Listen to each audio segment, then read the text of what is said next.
Hello, welcome to a reading from the Bible of Genesis, chapter 26. Now there was a famine in the land, besides the previous famine in Abraham's time, and Isaac went to Abimelech, king of the Philistines in Gerar. The Lord appeared to Isaac and said, "Do not go down to Egypt. Live in the land where I tell you to live. Stay in this land for a while, and I will be with you and will bless you.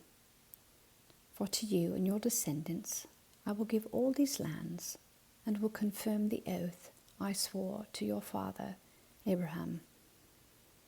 I will make your descendants as numerous as the stars in the sky, and will give them all these lands, and through your offspring all nations on earth will be blessed, because Abraham obeyed me and did everything I required of him, keeping my commands, my decrees, and my instructions."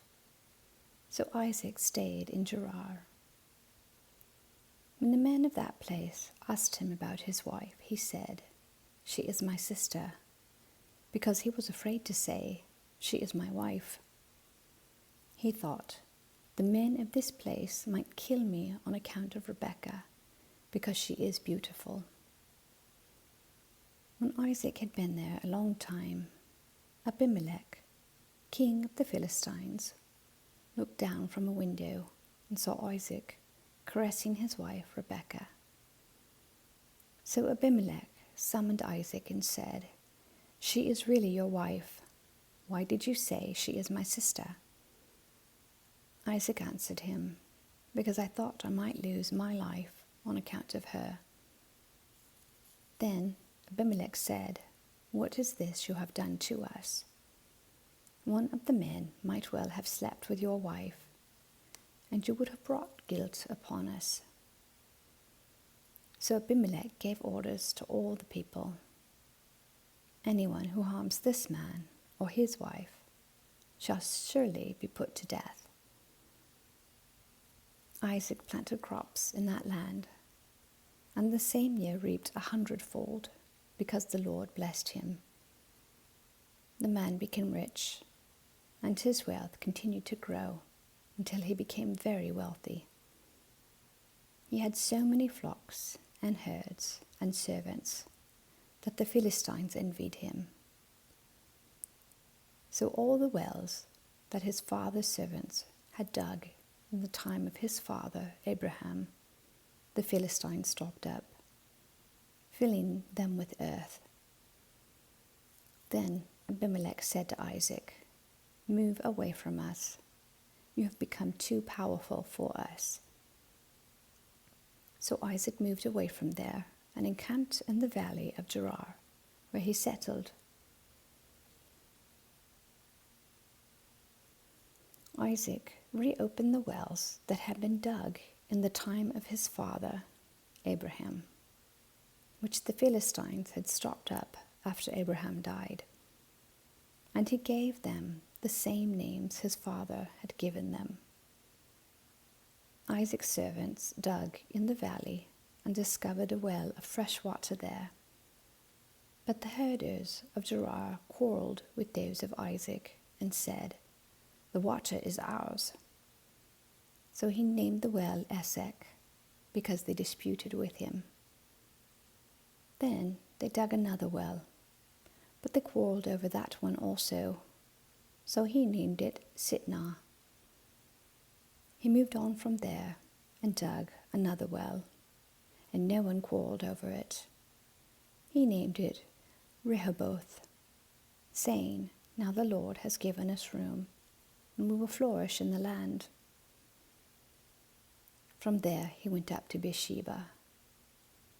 That night the Lord appeared to him and said, "I am the God of your father Abraham. Do not be afraid, for I am with you.